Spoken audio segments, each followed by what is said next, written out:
Hi, magandang araw. Ngayon, isi-celebrate nila ni Princess ang kanilang buwan ng wika, August 28, 2025.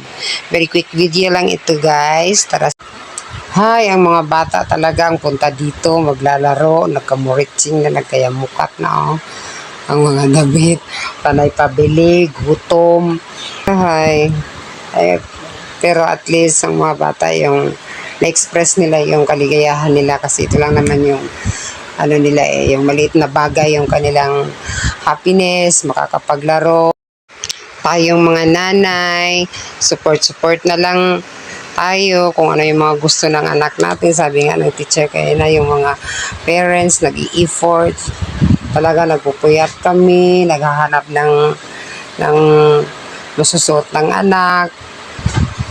Siyempre magastos din, pero para sa kaligayahan ng mga anak natin, gagawin natin. Ganun talaga ang mga nanay. Ha?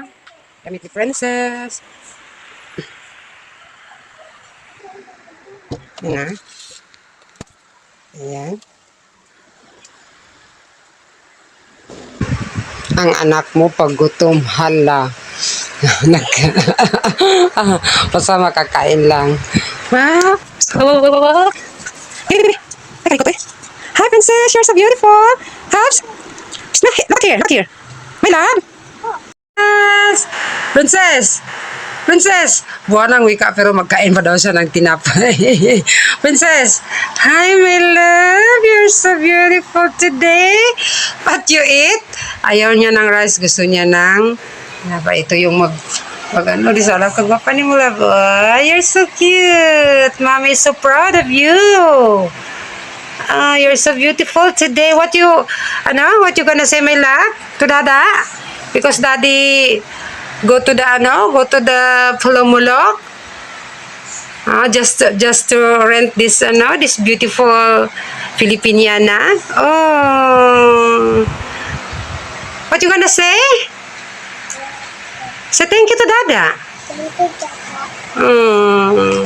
Thank you, Mom, for my makeup. You make me beautiful, Mommy. Right?